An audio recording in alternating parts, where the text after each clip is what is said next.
안녕하세요. 저는 서울 사는 50대 여성입니다.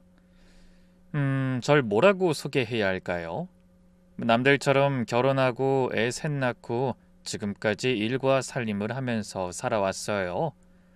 저 또한 특별할 것 없는 인생이라고 생각했는데 최근에 정말 잊지 못할 일을 겪었기에 이렇게 사연을 보냅니다. 사실 저는 참을 건 참는데 할 말은 꼭 하는 스타일이에요.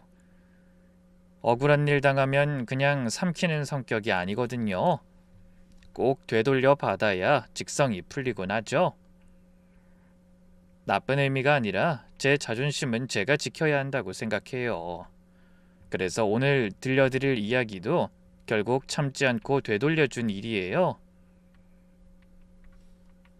본격적인 이야기에 앞서 제가 살아온 과정을 먼저 말씀드릴게요.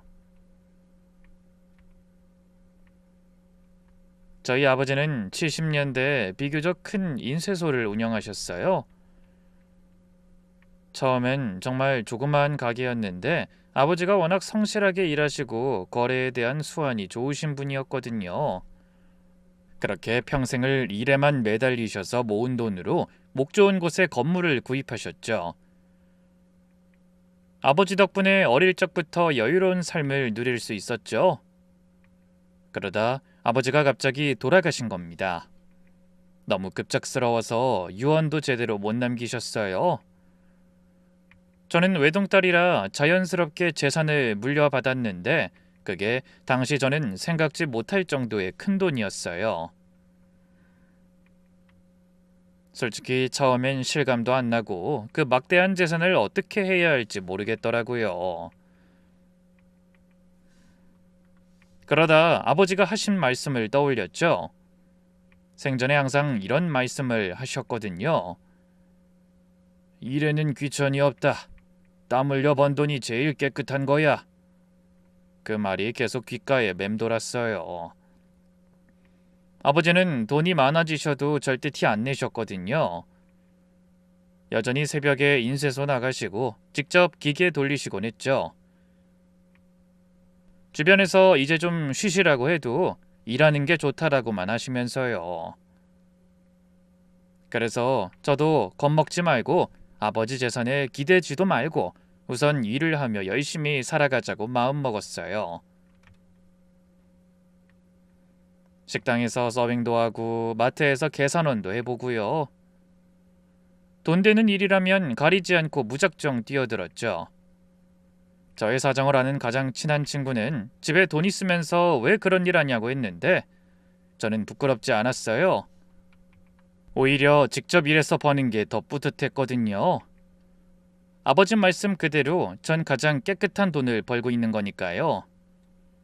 그렇게 열심히 일하며 살다가 결혼을 하게 됐죠. 남편은 중매로 만났어요. 이모가 소개해준 사람이었는데 솔직히 처음엔 별 감흥이 없었어요. 키도 평범하고 얼굴도 평범하고 말도 별로 없고요. 맞선 자리에서 말없이 재미없게 밥만 먹다가 헤어졌거든요. 근데 헤어지면서 남편이 환하게 웃으면서 그러더라고요. 오늘 긴장 많이 하셨죠? 조심히 들어가세요. 그 웃음과 말투가 왜 그렇게 따뜻하게 느껴졌는지 몰라요. 화려하지도 않고 특별하지도 않은데 진심이 담긴 느낌이랄까요?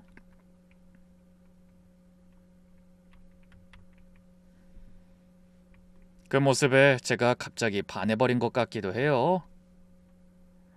그래서 두 번째 만남을 수락했고 세 번째 만나고 네 번째 만나다 보니 정이 들었어요.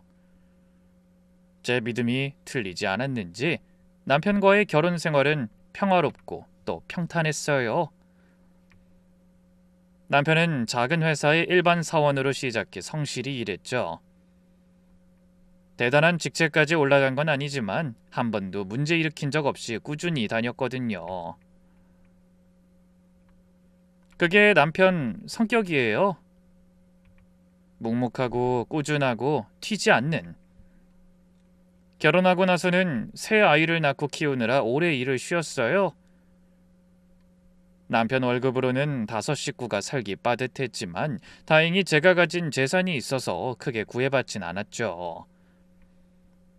유산 얘긴 결혼 초에 남편한테만 했는데 그때 남편 반응이 의외였어요.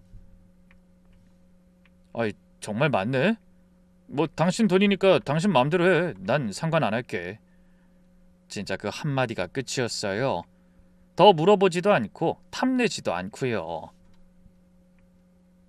그 뒤로 30년 가까이 살면서 재산 문제로 다툰 적이 단 한 번도 없었어요.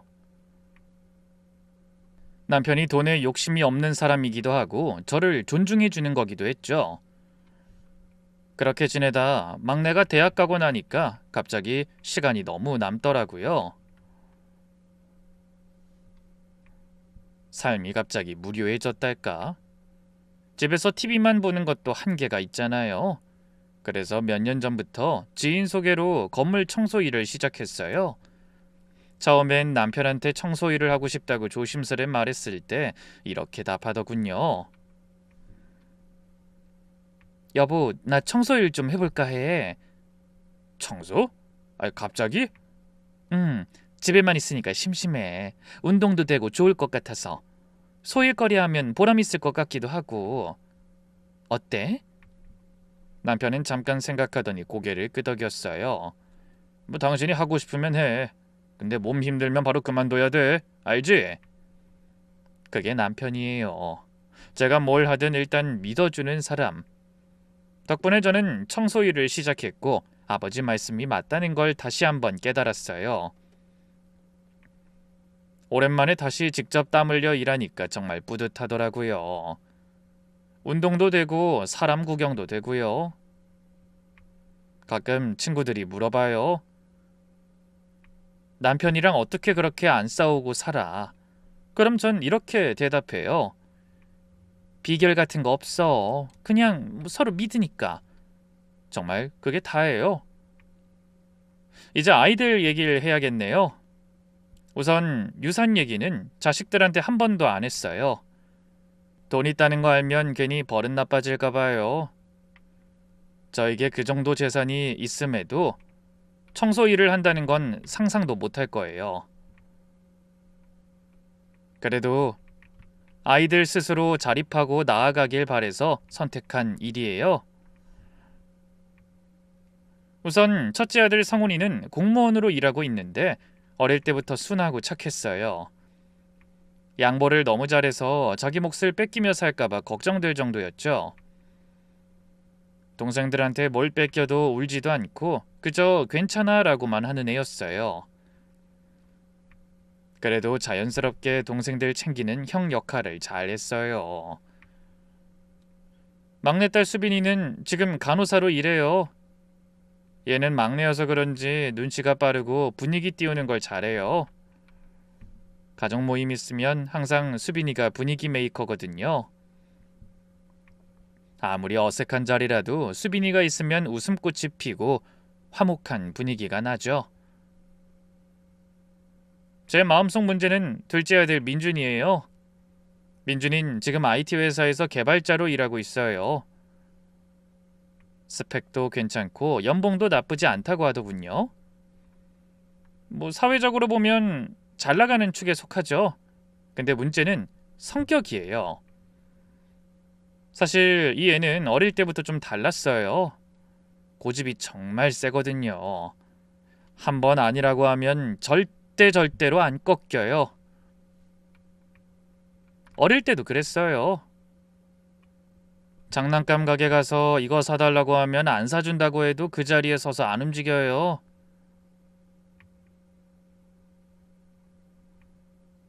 울지도 않고 떼쓰지도 않고 그냥 묵묵히 서 있어요. 결국 제가 지쳐서 사주게 되더라고요.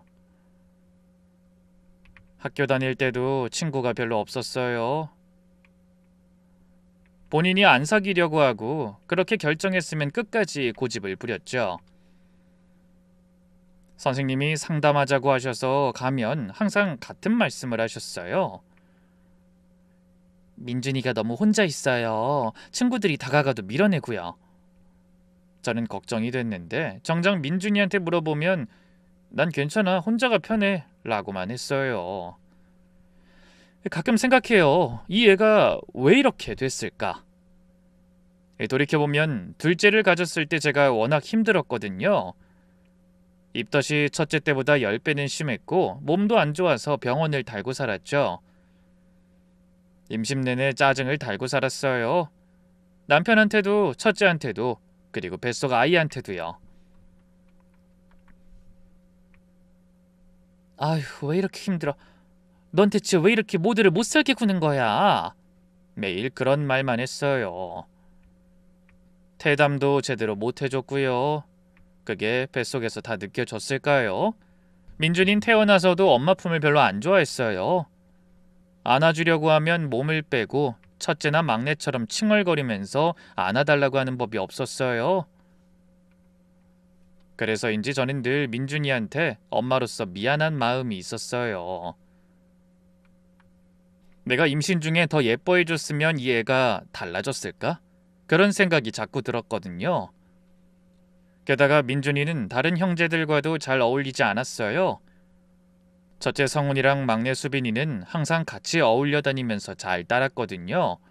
근데 민준이는 특히 혼자 있는 걸 좋아했어요. 성훈이가 민준아, 형이랑 밥 먹으러 가자 하면 됐어, 바빠 하고 피하고요. 수빈이가 오빠, 우리 같이 영화 보러 가자 라고 해도 볼 거면 혼자 볼게 하고 거절하고요. 성훈이랑 수빈이는 그래도 포기 안 하고 민준이를 어떻게든 삼남매로서 끌어들이려고 노력했어요. 기념일마다 민준이 좀 불러봐, 민준이한테 전화해보자 이러면서요. 그럼에도 민준이는 끝까지 가족 모임에 잘 안 나왔어요. 한 번은 추석 때였어요. 다 같이 모여서 저녁 먹는데 민준이 자리는 여전히 비어 있었죠. 첫째 성훈이가 전화했더니 나 바빠서 못 가 하고 그냥 끊어버렸대요. 수빈이가 속상해하면서 그러더라고요. 엄마, 오빠는 왜 맨날 저래? 수빈아, 오빠는 원래 그런 애야. 성향이 그런 거니까 이해해줘.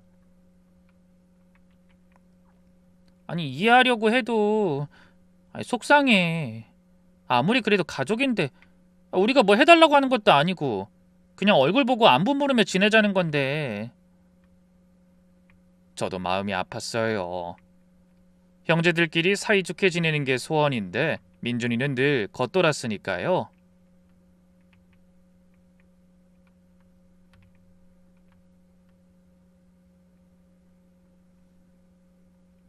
억지로 어울리게 할 수도 없는 노릇이고 그냥 지켜볼 수밖에 없었죠. 그렇게 민준이가 고집을 부려도 가족들 밀어내도 크게 혼내지 못했어요. 마음 한켠에 있는 죄책감 때문이었겠죠. 그게 이 아이를 더 버릇없게 만들었는지도 모르겠어요. 그러던 어느 날이었어요. 평소처럼 저녁을 준비하고 있었는데 민준이한테 전화가 왔어요. 이 애가 먼저 전화하는 경우가 거의 없어서 뭔 일인가 싶었죠. 엄마, 나 이번 주말에 집에 갈게. 응? 갑자기? 부모님한테 보여줄 사람 있어. 뭐, 누구? 가면 알아. 그 말만 하고 툭 끊어버리더라고요. 저는 남편한테 바로 말했어요. 여보, 민준이가 이번 주말에 사람 데려온대. 사람? 누굴 말하는 거야? 모르겠어. 안 알려주더라. 그래? 누구지? 혹시 만나는 사람 소개시켜주려는 거 아니야? 남편도 의아해했어요. 혹시나 정말 민준이가 여자 소개시켜준다는 건가 했죠. 사실 그런 적이 처음이었거든요. 그동안 연애한다는 말도 한 적 없는 애였는데 말이에요. 주말이 되고 저희 예상대로 민준이가 진짜로 여자를 데리고 왔어요. 이름은 서유나. 아들보다 연하고 마케팅 회사에서 팀장을 하고 있다더라고요. 딱 봤을 땐 솔직히 괜찮았어요. 아니, 괜찮은 정도가 아니라 굉장히 좋았죠. 제가 문 열고 긴장하고 있는데 유나가 먼저 환하게 웃으면서 그러더라고요.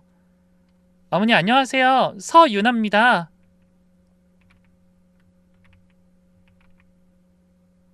저 오늘 내내 긴장돼서 아무것도 못했어요. 그러면서 제 손을 잡는데 그 손이 참 따뜻하더라고요.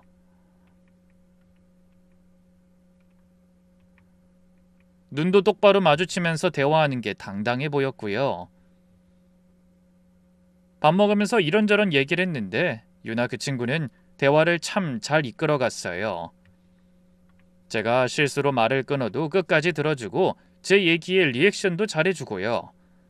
아, 어머니 정말요? 와, 대단하시다. 이러면서 눈을 반짝거렸어요. 민준이도 유나 옆에 있으니까 어쩐지 평소랑 달라 보였어요. 표정이 좀 더 부드럽다고 해야 하나? 유나가 뭐라고 하면 고개 끄덕이면서 웃기도 하고요. 그런 표정 처음 봤어요. 근데 이상하게 뭔가 너무 완벽하다 싶었어요. 사람이 어떻게 저렇게 빈틈이 없을까? 말 한마디, 표정 하나까지 계산된 것 같은 느낌이랄까요?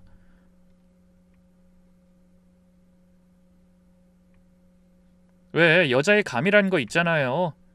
그렇지만 그땐 그냥 제가 너무 예민한가 보다 하고 넘겼어요.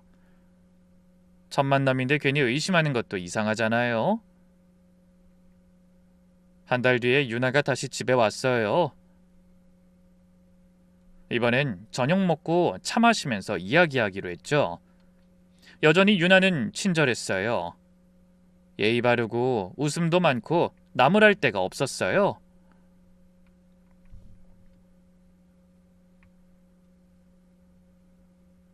제가 부엌에서 과일 깎고 있으면 어머니 제가 할게요 하면서 달려오고요. 근데 그날 이상한 걸 봤어요. 민준이가 잠깐 화장실 간 사이였어요. 저는 부엌에서 과일 담고 있었는데 구조상 부엌에서 거실이 보이거든요.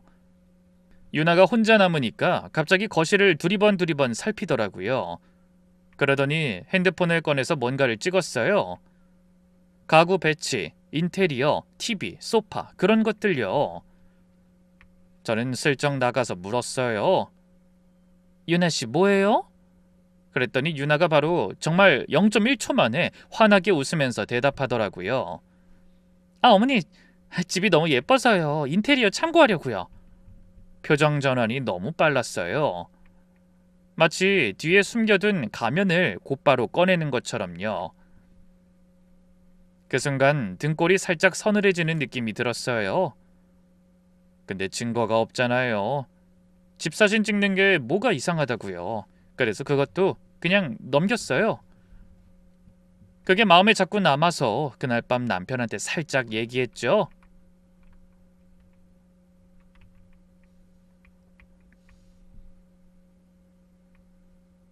여보, 아까 보니까 유나가 몰래 우리 집 사진 찍더라고. 사진? 뭐 이상한 거라도 찍었어? 아니, 그냥 인테리어 같은 거. 아, 근데 뭔가 좀 찜찜해서. 아니, 뭘 그런 걸로 그래. 요즘 젊은 애들 다 그래. 남편은 대수롭지 않게 넘겼어요. 저도 그래, 내가 너무 예민한 건가? 하고 생각했죠. 근데 마음 한켠에 찝찝함이 남았어요. 뭔가 설명 못할 불편함이요. 그로부터 몇 주 뒤 민준이 생일이었어요. 평소 같으면 민준이가 가족 모임을 피했을 텐데 이번엔 유나가 먼저 제안했대요. 다 같이 외식하자고요. 저는 솔직히 놀랐어요. 유나가 우리 가족이랑 친해지려고 노력하는구나 싶었거든요. 식당은 유나가 골랐어요. 시내에 있는 꽤 분위기 좋은 음식점이었죠. 남편이랑 저, 성훈이, 수빈이, 그리고 민준이랑 유나까지 6명이서 자리를 잡았어요. 분위기는 생각보다 좋았어요. 유나가 계속 웃으면서 대화를 이끌어갔고 수빈이랑도 잘 어울렸어요. 성훈이한테도 예의 있으면서 친근하게 굴었고요. 저는 속으로 그래, 내가 괜히 의심했나 보다 라고 생각했어요. 근데 문제는 식사 중간에 생겼어요. 유나가 주문한 음식이 좀 늦게 나왔거든요. 다른 사람들 거는 거의 다 나왔는데 유나 것만 안 나온 거예요. 한 10분쯤 지났을까 유나가 직원을 불렀어요. 저기요, 제 거 언제 나와요? 말투는 평범했어요. 근데 직원이 죄송합니다, 조금만 기다려주세요 라고 하니까 유나 표정이 살짝 굳어지더라고요. 그러면서 잠깐 자리 비우겠다고 나갔고 저는 그때 마침 화장실을 가려고 자리에서 일어났죠. 화장실 가는 길에 주방 쪽을 지나가게 됐는데 유나가 거기 있더라고요. 직원 붙잡고 뭐라고 하는 거예요. 저는 모퉁이에서 멈춰 섰어요. 왠지 그 대화를 들어야 할 것 같았거든요. 아니 진짜 몇 분을 기다리게 하는 거예요. 장사를 이렇게 하면 되겠어요? 유나 목소리가 낮고 차가웠어요. 평소에 저한테 하던 그 밝은 목소리가 아니었어요. 직원이 연신 고개를 숙이면서 정말 죄송합니다 라고 했죠. 근데 유나가 거기서 안 끝내더라고요. 죄송하면 끝이에요? 손님이 기다리고 있는데 이게 여기 서비스예요? 다른 매니저라도 불러줘요 그럼. 직원 얼굴이 빨개지는 게 보였어요. 20살 초반쯤 돼 보이는 어린 여자애였는데 울 것 같은 표정이었어요. 저는 그 자리에 얼어붙었어요. 저건 뭐지? 음식 조금 늦은 걸로 저렇게까지 할 일인가? 그때 유나가 뒤를 돌아봤어요. 저랑 눈이 마주쳤죠. 순간 유나 표정이 바뀌었어요. 1초도 안 돼서 원래 밝은 얼굴로 돌아오더니 웃으면서 다가왔죠. 어머니, 화장실 가세요? 저도 나오는 길인데. 마치 아까 그 장면이 없었던 것처럼요. 저는 머리가 멍해져서 응, 그래 라고만 했어요. 화장실 갔다 와서 자리에 앉았는데 유나는 다시 천사 같은 얼굴로 가족들이랑 웃고 떠들고 있었어요. 민준이가 옆에서 유나 음식 왔네 하니까 와 맛있겠다.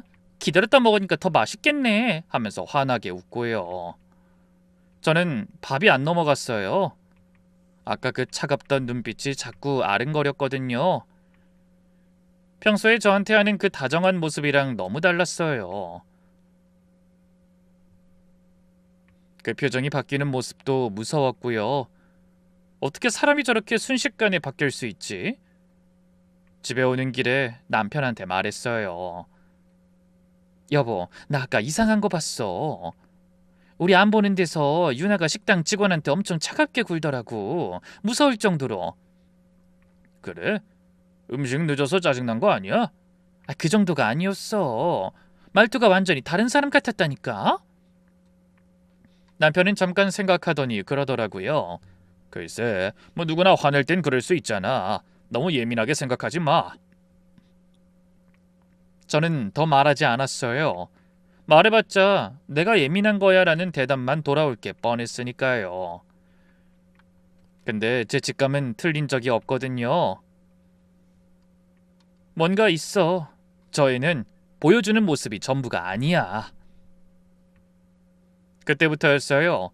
유나를 볼 때마다 경계심이 생기기 시작한 게요. 그렇게 몇 달이 지났어요.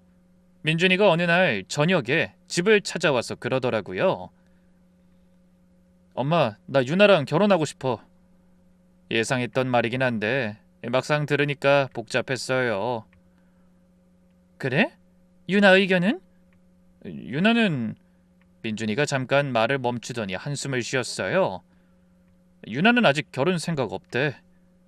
저는 살짝 놀랐어요. 그렇게 우리 집에 올 때마다 어머니 어머니 하면서 살갑게 굴던 애가 정작 결혼은 망설인다고요? 생각 없는 이유가 뭔데? 나한테 결혼 준비가 다 됐냐고 묻더라고. 내가 모아둔 돈 말하니까 연봉은 높은데 왜 돈이 그것밖에 없냐면서 준비해오면 생각해보겠다고 하더라고. 그럼 어떡할 건데? 준비해야지. 유나 마음 바뀔 때까지. 그래도 유나 마음이 바뀌면 난 월세방이라도 얻어서 바로 결혼하고 싶어. 민준이 표정이 너무 진지해서 할 말이 없었어요. 이 애가 누굴 이렇게까지 좋아하는 거는 처음이거든요. 며칠 뒤에 첫째 성훈이한테 슬쩍 얘기했어요. 성훈아, 민준이가 결혼하고 싶다는데 여자 쪽에서 망설이나 봐. 들었어? 아, 그래요?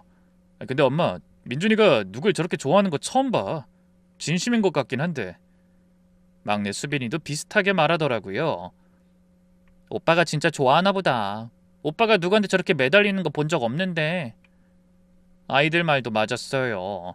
민준이가 살면서 누군가한테 먼저 다가가고 기다리고 매달리는 건 본 적이 없었으니까요.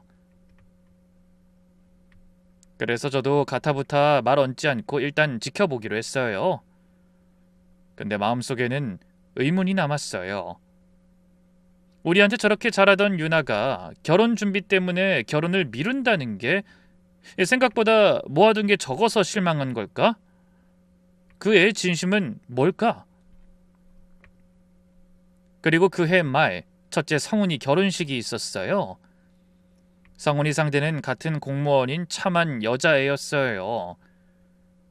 연애 3년 만에 결혼을 결정했고 양가 모두 서로를 잘 알기에 곧바로 찬성해서 순조롭게 진행됐죠. 저는 원래 처음부터 자식들 결혼은 제가 다 도와주려고 마음먹고 있었어요. 숨겨둔 재산이 있으니까요. 그래서 성훈이 결혼 비용은 제가 전액 냈어요. 식장과 식대, 신혼여행까지요. 거기에 신혼집 매매 자금도 거의 마련해줬죠.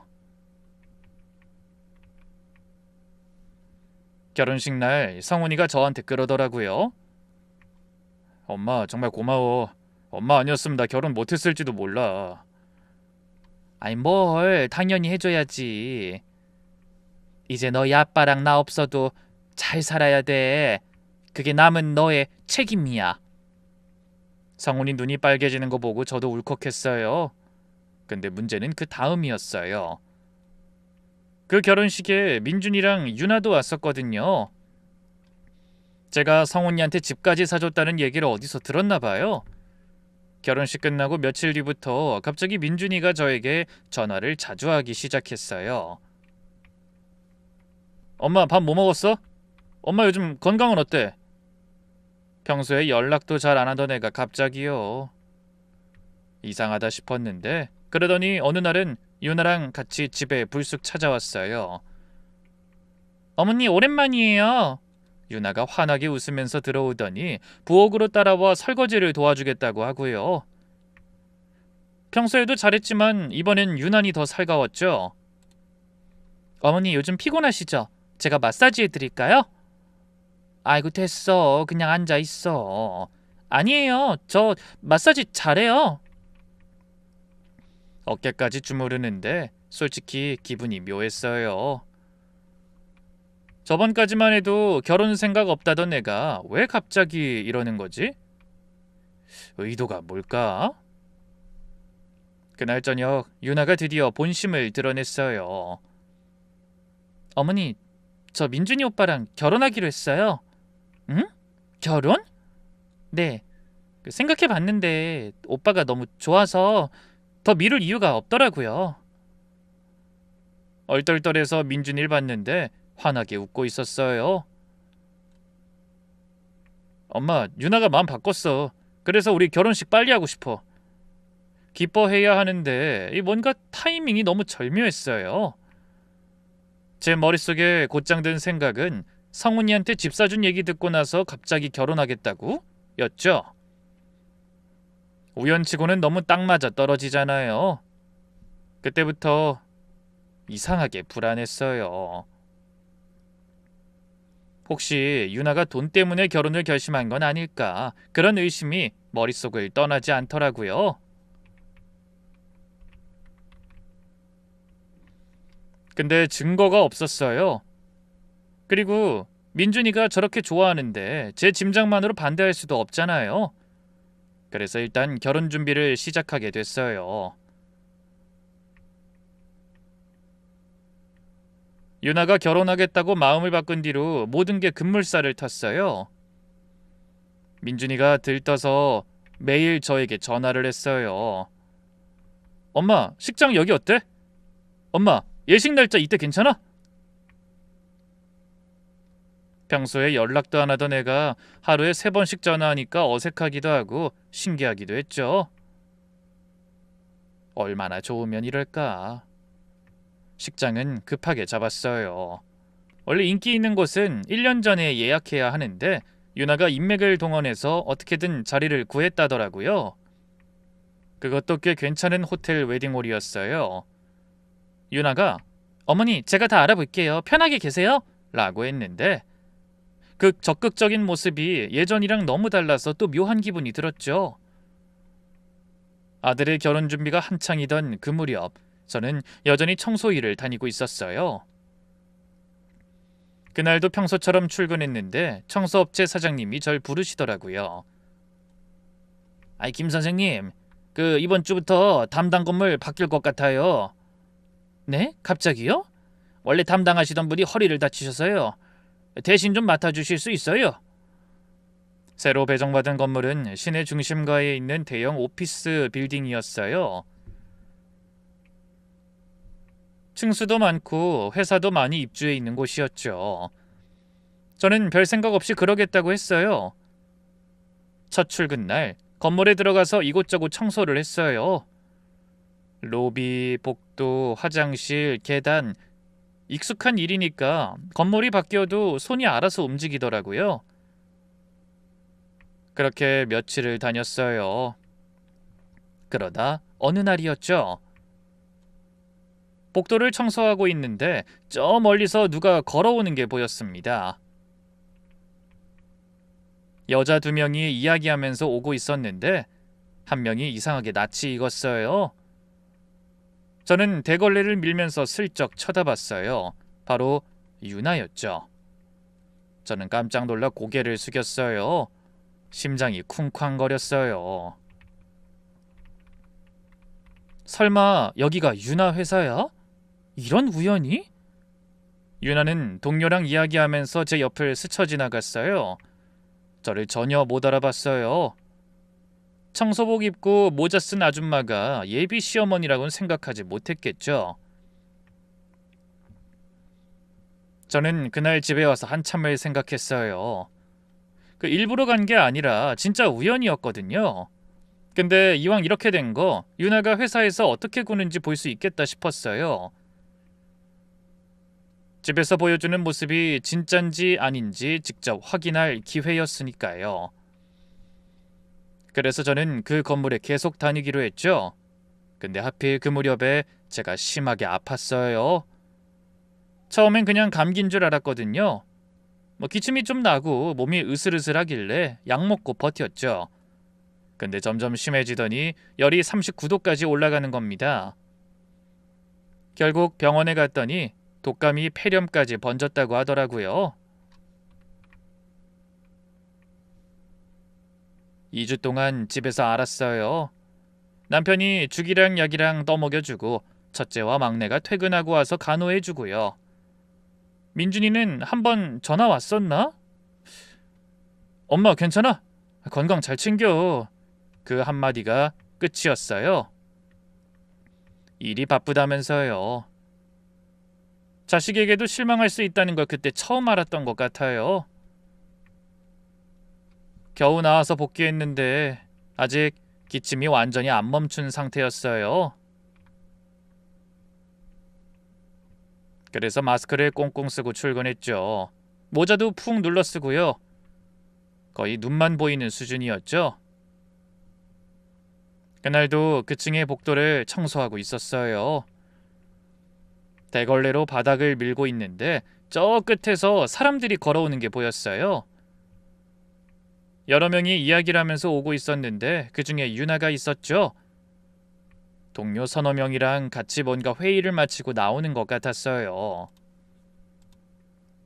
저는 자연스럽게 구석으로 비켜서 청소를 계속했어요. 근데 유나가 저를 딱 보더니 멈추는 거예요.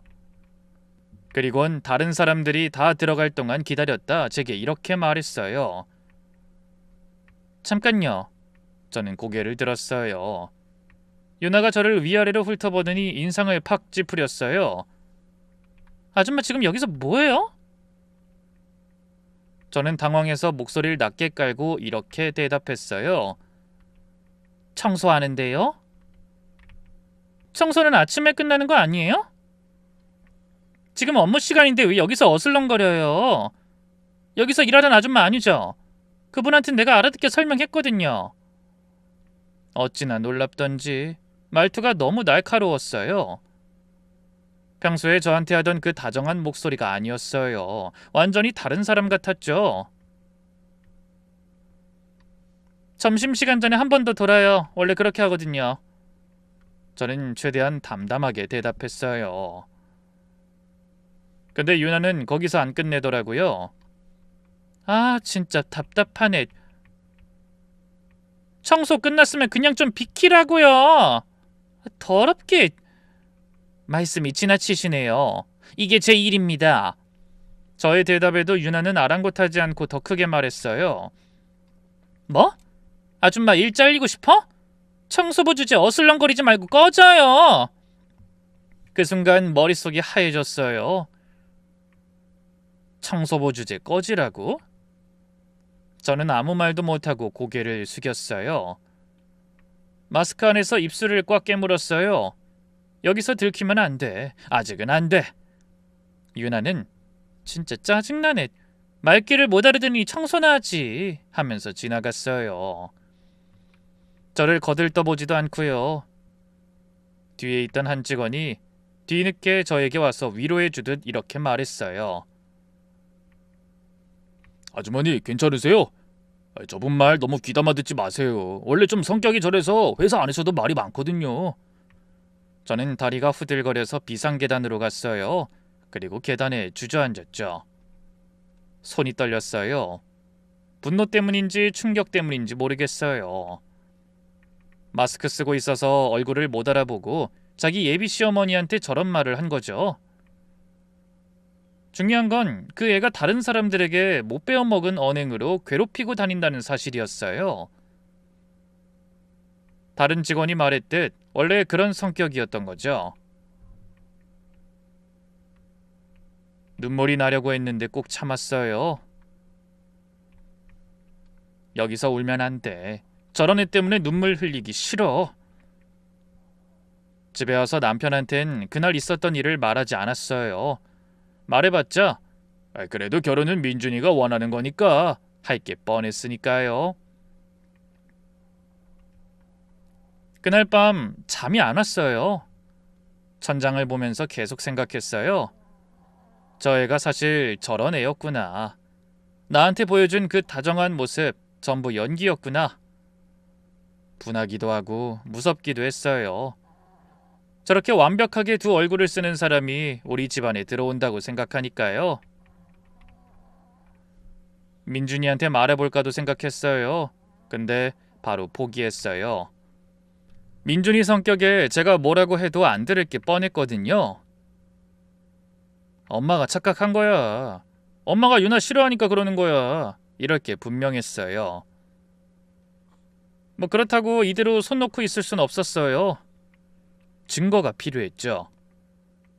확실한 증거. 민준이가 직접 보고 들어야 믿을 테니까요. 저는 다음 날부터 다시 그 층을 청소하러 갔어요. 일부러 유나가 있을 만한 시간대예요. 이번엔 핸드폰을 늘 주머니에 넣어두고 다녔어요. 녹음 버튼 누르기 쉽게요. 며칠 동안은 유나를 마주칠 기회가 없었어요. 회의가 많은지 자리에 없거나 뭐 있어도 제가 지나갈 때 통화 중이거나 그랬거든요. 저는 끈기 있게 기다렸어요. 기회는 반드시 온다고 생각했죠. 드디어 그날이 왔습니다. 점심시간에 그날과 똑같은 복장을 하고 복도를 청소하고 있는데 유나가 사무실에서 나오는 게 보였어요. 이번엔 혼자였어요. 전화통화를 하면서 걸어오고 있었는데 표정이 별로 안 좋아 보였어요. 전 일부러 천천히 청소하면서 그 자리에 머물렀어요. 주머니 속에서 핸드폰 녹음 버튼을 눌렀죠. 윤아가 전화를 끊더니 절 봤어요. 그리고 눈을 가늘게 뜨면서 다가왔죠. 아줌마, 저번에도 봤는데 그때 그 아줌마 맞죠? 저는 고개를 들고 대답했어요. 네? 왜 맨날 2층에서 얼쩡거려요? 다른 층 안 해요? 다른 층도 하는데요. 여기 순서라서요. 순서? 참나. 점심시간에 하지 말라니까. 됐고, 그냥 빨리 끝내고 가요. 눈이 거슬리니까. 전 일부러 윤아를 더욱 자극했어요. 손님들 있는 시간에도 청소는 해야 했어요. 원래 규정이 그래요. 윤아 눈빛이 싸늘해졌어요. 규정? 아줌마가 무슨 규정을 알아요? 내가 여기 팀장인 건 알아요? 네, 알아요. 알면서 왜 말대꾸야? 윤아가 목소리를 높였어요. 주변에 사람이 없어서 그런지 더 거침없었어요. 저번에도 내가 경고했을 텐데. 청소부 주제 잘난 척하지 말라고. 당장 안 나가? 관리실에 전화해서 잘리게 해줄까요? 저는 아무 말 안 하고 가만히 서 있었어요. 녹음이 되고 있는 걸 다행이라고 생각하면서요. 뭘 봐요? 꺼지라니까! 윤아가 손을 휘저으면서 소리쳤어요. 저는 천천히 청소도구를 챙기고 그 자리를 벗어났어요. 복도 끝에서 녹음을 마치고 파일을 확인했죠. 윤아 목소리가 또렷하게 녹음돼 있었어요. 청소부 주제 잘리게 해줄까? 꺼지라니까! 전부 다요. 드디어 증거를 잡은 거예요. 전 그날 일찍 퇴근하고 집으로 향했어요. 이제 민준이한테 보여줄 차례였죠. 저녁에 민준이를 집으로 불렀어요. 아니, 무슨 일인데? 요즘 나 일 바쁜 거 알면서. 민준이는 지친 기색으로 퉁명스럽게 들어왔어요. 우선 거실에 앉으라고 하고 핸드폰을 꺼냈죠. 이거 한번 들어봐. 녹음 파일을 재생했어요. 청소부 주제 잘난 척하지 말라고. 당장 안 나가? 관리실에 전화해서 잘리게 해줄까? 꺼지라니까. 윤아 목소리가 거실에 울려 퍼졌어요. 민준이 표정이 굳었죠. 이게 뭐야? 알잖아. 윤아 목소리야. 내가 직접 녹음한 거야. 뭐? 저는 처음부터 다 설명했어요. 청소일 다니다가 우연히 윤아 회사를 알게 된 것, 윤아가 저한테 뭐라고 했는지 2번이나 그랬다는 것까지요. 민준이는 한참 동안 아무 말이 없었어요. 저는 확실한 대답을 기대했어요. 이제 알겠지? 윤아가 어떤 앤지. 근데 민준이가 고개를 젓는 거예요. 이게 윤아란 증거가 어딨어? 뭐? 아니, 목소리가 비슷한 사람일 수도 있잖아. 엄마가 착각한 거 아니야? 저는 어이가 없었어요. 착각? 내가 며느리 될 애 얼굴을 못 알아보겠어? 윤아 맞다니까. 엄마. 민준이가 절 똑바로 쳐다봤어요. 엄만 처음부터 윤아 그렇게 좋아하지 않았잖아. 나도 다 알고 있었어. 그러니까 자꾸 이런 거 찾는 거야. 그게 무슨 소리야? 난 그냥 사실을 말하는 거야. 사실? 녹음 파일 하나 들고 와서 윤아가 나쁜 애라고? 이런 건 증거도 아니야. 민준이 목소리가 높아졌어요. 난 윤아 아니면 결혼 안 해. 엄마가 뭐래도 상관없어. 그 순간 가슴이 철렁 내려앉았어요. 내 아들이 나보다 저 여자를 믿는구나. 내가 직접 보고 듣고 녹음까지 해왔는데 그래도 안 믿는구나. 민준아, 고집 피우지 마. 우길 걸 우겨야지. 넌 그렇게 결혼이 쉬워? 엄마 나 간다. 더 이상 이런 얘기 하기 싫어. 민준이는 현관문을 쾅 닫고 나갔어요. 저는 소파에 주저앉았어요. 손에 들린 핸드폰이 무겁게 느껴졌죠. 이렇게까지 해도 안 되는구나. 말로는 진짜 안 되는구나. 고집 센 건 알았지만 어떻게 엄마 말도 안 들을까? 배신감과 절망감이 밀려왔어요. 서러웠죠. 내가 왜 이러고 있어야 하지? 자식이라고 해서 모든 걸 용납해줘야 하는 건 아닌데. 민준이가 그렇게 나간 뒤 저는 성훈이랑 수빈이를 불렀어요.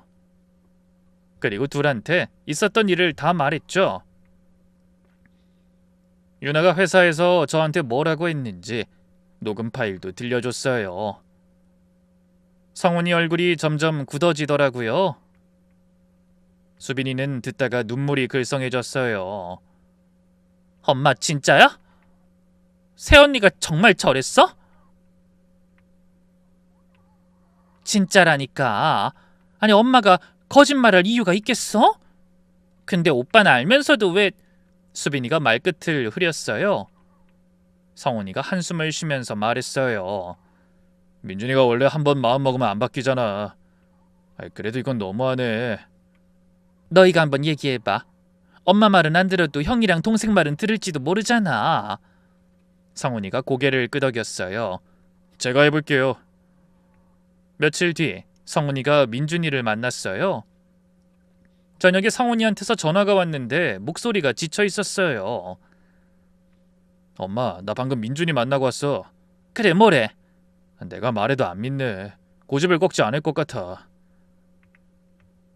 예상은 했지만 그래도 신락 같은 희망이 있었거든요. 하지만 그마저도 사라지자 한숨이 나왔어요. 뭐라고 하던? 유나가 그럴 리 없다고. 목소리가 비슷한 거지. 유나는 저런 애 아니라고 해. 형이 일방적으로 엄마 편 드는 거 아니냐고 오히려 화를 내더라고. 성훈이가 잠깐 말을 멈췄다가 이었어요. 저도 좀 세게 말했거든요. 엄마가 거짓말할 사람이냐고.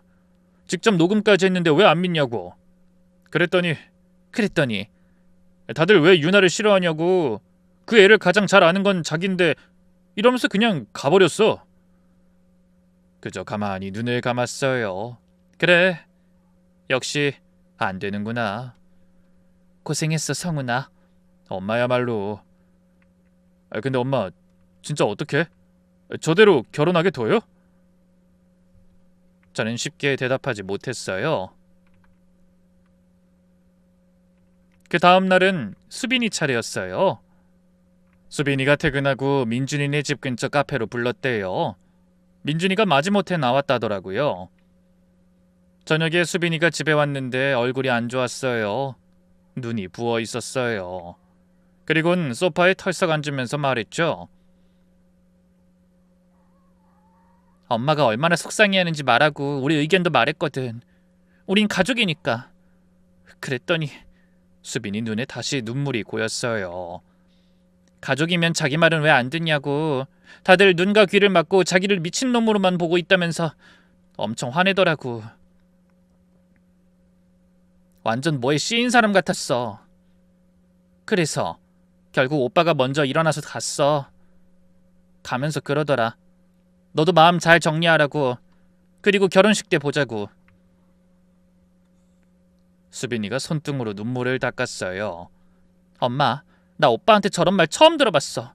대체 왜 저래? 왜 저렇게 뜻을 굽히지 않는 거야? 그래도 한 번은 의심해볼 법도 한데. 저는 수빈이를 안아줬어요. 괜찮아, 수빈아. 오빠가 지금 판단력이 흐려진 거야. 나중에 후회할 거야. 내가 볼 때도 그 여자한테 가스라이팅 당한 것 같아. 그리고 그거에 속은 자신이 틀리지 않았다고 믿는 거지. 너무 답답해.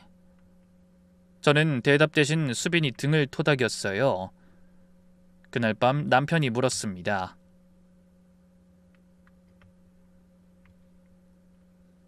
성훈이도 안 됐고 수빈이도 안 됐어? 응. 그럼 어떡할 거야? 결혼시켜야지. 별 수 있나? 대신 우리 태도는 확실히 해줘야지. 남편이 절 쳐다봤어요. 무슨 뜻이야? 자기 선택에 책임이 따른다는 걸 보여줘야지. 아무리 부모라고 해서 틀린 걸 지지해주면 안 된다는 걸 알게 해줄 거야. 남편은 한참 동안 아무 말 없이 저를 바라봤어요. 그러더니 한숨을 쉬면서 말했죠. 당신이 결정한 거면 난 따를게. 근데 민준이가 많이 상처받을 거야. 알어. 근데 지금 상처 안 받으면 평생 저 애는 잘못을 모르고 살 거야. 자식이 올바르지 못하게 사는 거 난 부모로서 그게 더 무서워. 저는 창밖을 바라봤어요. 결혼식까지 2달도 안 남은 때였죠. 그 뒤로 저는 티를 안 냈어요. 겉으론 결혼 준비를 도와주는 척 했어요. 유나가 어머니 이 드레스 어때요? 하면 예쁘네 했고, 민준이가 엄마 예식 순서 이거 괜찮아? 하면 그래 좋아 라고 했죠.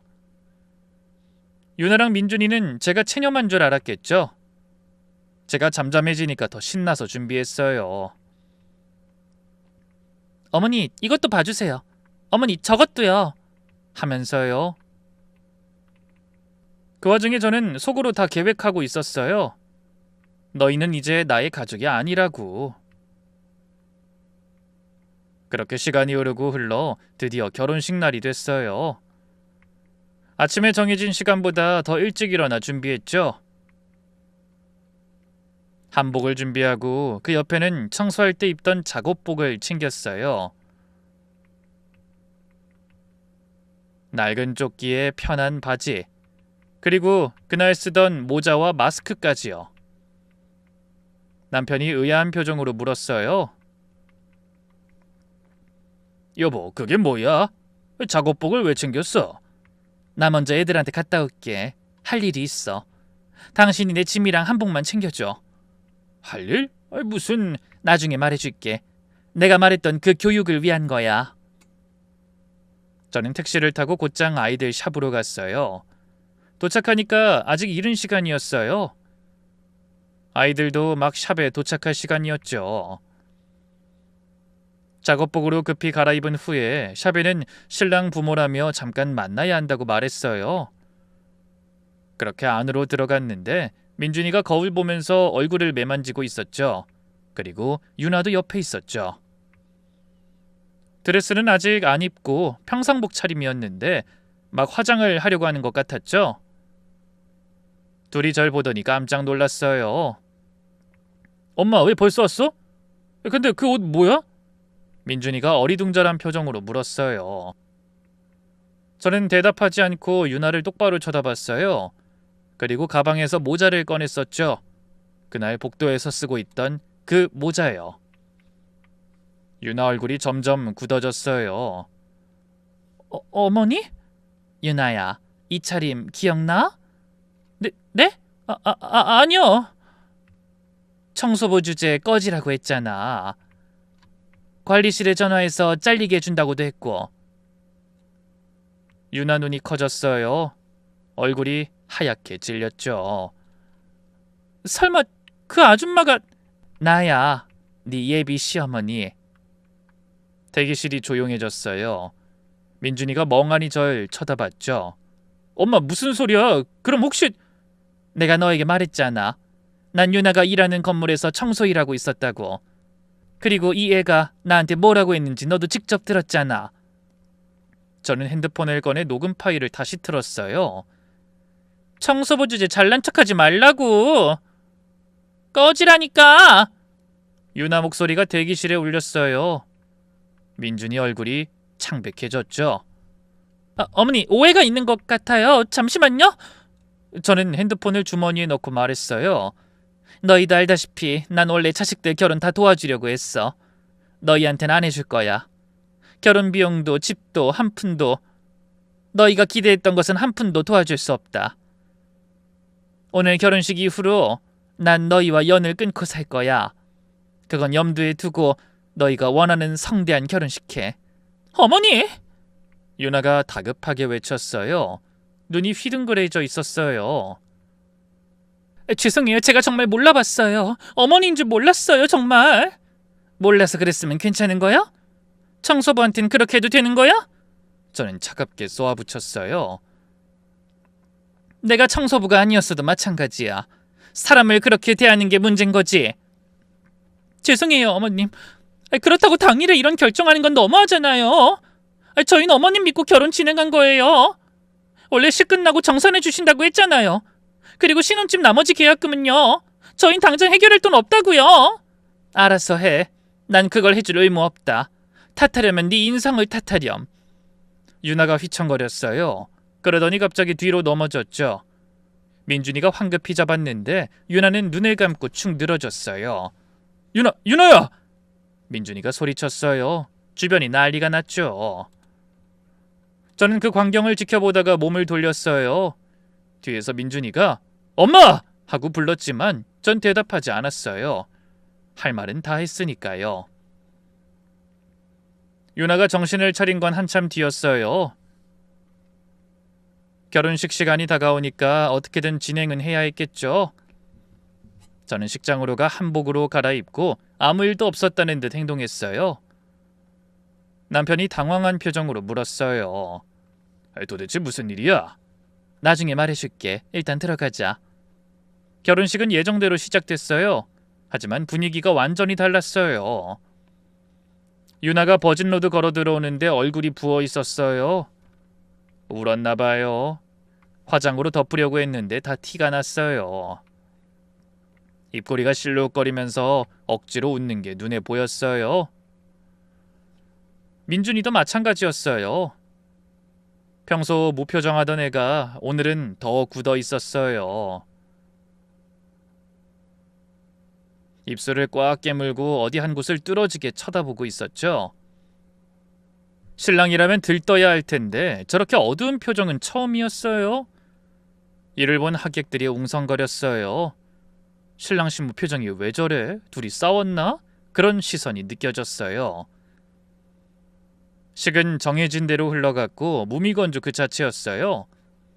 웃음기 하나 없는 그런 송장 같은 결혼식이었죠. 오히려 유나가 양가 부모 인사할 때 눈물을 터뜨리더라고요. 그 모습이 안쓰럽지 않고 왜 이렇게 불편하기만 한지. 패백대가 가장 힘들었어요. 유나가 제 앞에 무릎 꿇고 절을 하는데 고개를 못 들더라고요. 평소 같으면 어머니 하면서 애교 부렸을 텐데 오늘은 아무 말도 못했어요. 눈이 벌겋게 충혈돼 있었어요. 민준이도 절을 했어요. 저를 올려다보는 눈빛이 원망스러워 보였어요. 하지만 저도 눈을 피하지 않았죠. 네가 선택한 거야, 민준아. 내가 그렇게 말렸는데 안 들었잖아. 식이 끝나자마자 저는 성훈이랑 수빈이를 불렀어요. 우리 먼저 가자. 엄마, 근데 가자. 이제 끝이니까. 성훈이랑 수빈이는 뭔가 눈치를 챘는지 묻지 않고 따라왔어요. 저는 민준이 쪽을 한 번도 안 돌아봤어요. 남편도 절 따라 나왔고요. 차에 타서야 남편이 물었죠. 여보, 도대체 무슨 일이야? 이렇게 가도 돼? 저는 창밖을 보면서 대답했어요. 집 가서 얘기할게. 그날 밤 가족들한테 다 말했어요. 그간 있었던 일을 한 번 더 말해주고 제가 갖고 있던 유산에 관한 것 그리고 앞으로 저의 선택에 대해 말해줬죠. 성훈이랑 수빈인 충격받은 표정이었지만 이내 제 선택을 존중한다는 듯 고개를 끄덕였어요. 민준이가 원체 고집세긴 했는데 이 정도일 줄은. 잘했어, 엄마. 자기 선택엔 책임질 줄 알아야지.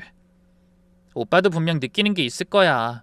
우리가 해줄 몫은 다 한 거니까 이제 마음 쓰지 마, 엄마. 남편이 제 손을 잡았어요. 고생했어. 당신 속상했겠다. 난 100번 1000번 잘한 선택이라고 생각해. 그 한마디에 눈물이 왈칵 났어요. 참고 있었던 게 한꺼번에 터졌죠. 그 이후 며칠 뒤였어요. 집에 예정되지 않은 초인종이 울렸어요. 남편이 문을 열었더니 민준이랑 유나가 서 있더라고요. 아버지, 어머니, 인사드리러 왔어요. 전 거실에서 그 소리를 듣고 잠깐 망설이다가 현관으로 나갔어요. 찾아올 줄은 내심 알고 있었거든요. 민준이랑 유나가 현관 앞에 서 있었어요. 그러더니 둘이 동시에 무릎을 꿇었죠. 엄마, 잘못했어. 민준이가 먼저 말했어요. 고개를 숙이고 있었죠. 그때 엄마 말 안 들은 거 진짜 후회해. 미안해. 그래도 이렇게 된 거 그냥 우리 받아주면 안 돼? 속죄하면서 살게. 유나도 울먹이면서 말했어요. 어머니 정말 죄송해요. 제가 그때 어머니인 줄 정말 몰랐어요. 아니 그게 문제가 아니라 제가 너무 회사 스트레스에 시달려서 화가 많았나 봐요. 남들에게 함부로 대한 거 진심으로 반성하고 있어요. 용서해 주세요. 저는 두 사람을 내려다봤어요. 마음이 안 아픈 건 아니에요. 그래도 내 아들인데, 어떻게 키운 아들인데 저렇게 무릎 꿇고 있는 거 보니까 가슴이 찢어지는 것 같았어요. 근데 여기서 약해지면 안 됐어요. 이렇게 받아주면 달라진 건 아무것도 없으니까요. 일어나. 둘이 고개를 들더니 일어났어요. 민준아, 결혼은 네가 선택한 거야. 내가 그렇게 말렸는데 안 들었잖아. 네가 선택한 거야, 이건. 이제 와서 잘못했다고 하면 내가 다 잊어줄 것 같아? 엄마, 내 뜻은 똑같아. 네가 선택했으니까 네가 책임져. 나한테 바라는 거 없이. 넌 자식의 도리를 하지 못했으니 나도 부모의 도리를 할 필요 없다. 유나가 울면서 말했어요. 어머님, 한 번만 용서해 주세요. 다시는 안 그럴게요. 제가 정말 잘할게요. 유나 씨, 전 차갑게 말했어요. 당신이 나한테 한 짓은 내가 시어머니라서 기분 나쁜 게 아니에요. 사람을 그렇게 대하는 게 잘못된 거예요. 청소부라고 무시하고 함부로 말하고 그게 당신 진짜 모습인 거잖아요. 그걸 안 이상 가족으로 받을 수 없어요. 유나가 아무 말도 못했어요. 눈물만 주르르 흘렀죠. 돌아가. 전 그대로 문을 닫았어요. 그날 밤 남편이 물었어요. 당신 마음은 좀 괜찮아? 여보, 민준이 성격 알잖아. 한 번 꺾이면 평생 꺾여. 지금 약해지면 저 애는 절대 안 변해. 마음이 정말 힘들었어요. 내 아들 그렇게 내쫓는 게 쉽겠나요? 근데 이게 민준이한테 해줄 수 있는 마지막 교육이라고 생각했어요. 저 고집 센 아이의 고집을 꺾을 유일한 방법이요. 그렇게 1년이 지났어요. 그동안 민준이랑 연락이 거의 없었어요. 명절에도 안 왔고 전화도 안 했죠. 가끔 성훈이 통해서 소식 듣는 정도였죠. 성훈이가 그러더라고요. 민준이 요즘 힘들어 보이더라고. 재수씨랑 맨날 싸운대. 돈 문제로. 재수씨가 불만이 많은지 엄청 갈구나 봐. 뭐 터질 게 터진 거지. 원래 그런 성격인 거 모르고 결혼했나. 예상한 대로였어요. 유나는 결국 돈 때문에 결혼한 거였어요. 근데 막상 결혼했더니 돈이 없으니 본색이 나온 거죠. 어느 날 저녁 민준이한테 전화가 왔어요. 오랜만이었죠. 엄마, 나야. 그래, 무슨 일이야? 나 이혼했어. 전 한동안 아무 말도 못했어요. 이혼? 내가 먼저 하자고 했어. 민준이 목소리가 떨렸어요. 엄마 말이 맞았어. 유나는 내가 돈 없다는 거 알고 완전히 달라졌어. 매일 구박하고 짜증내고. 원래 그런 사람이었던 거야. 알았다니 다행이네. 엄마, 집에 가도 돼? 저는 잠깐 눈을 감았어요. 그리고 대답했어요. 그래, 와. 얼마 뒤 현관문이 열렸어요. 민준이가 서 있었죠. 오랜만에 만난 아들의 모습은 예전이랑 많이 달라져 있었어요. 얼굴이 야위고 눈 밑에 다크서클이 짙었어요. 항상 꼿꼿하던 어깨가 축 처져 있었죠. 민준이가 제 앞에 무릎을 꿇었어요. 엄마, 내가 잘못했어. 목소리가 갈라졌어요. 그때 엄마 말 들었어야 했어.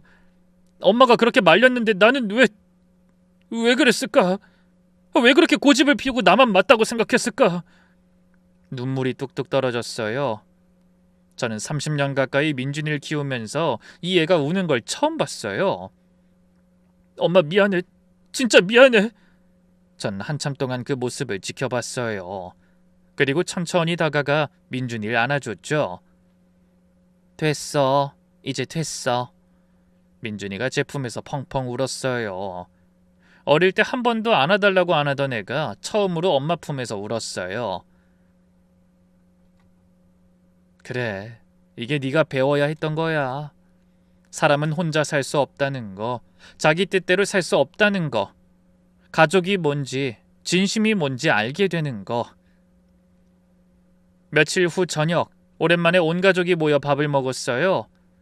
결혼식 이후 오랜만에 다 같이 모이는 게 민준이는 처음엔 어색해했는데 성훈이가 야, 오랜만이다. 얼굴 보는 게 신기하네 하면서 어깨 툭 쳤더니 슬쩍 웃더라고요. 수빈이가 민준이한테 그랬어요. 오빠, 이제 가족 모임 빠지면 안 돼. 알았어. 진짜야? 약속이야? 전 그 모습을 보면서 생각했어요. 분명 우리에겐 지난 1년은 지옥과 같은 시간이었어요. 민준이도 저도. 하지만 이 과정이 없었으면 민준이는 절대 안 변했을 거예요. 평생 고집 세고 가족을 밀어내고 혼자만의 세상에서 살았겠죠. 이 길지만 짧은 시간 동안 분명 큰 걸 배웠을 거라고 생각해요. 후회는 없어요. 똑같은 상황이 와도 전 또 그렇게 할 거예요. 내 자존심은 내가 지켜야 하고 내 가족은 내가 지켜야 하니까요. 긴 이야기 들어주셔서 감사합니다.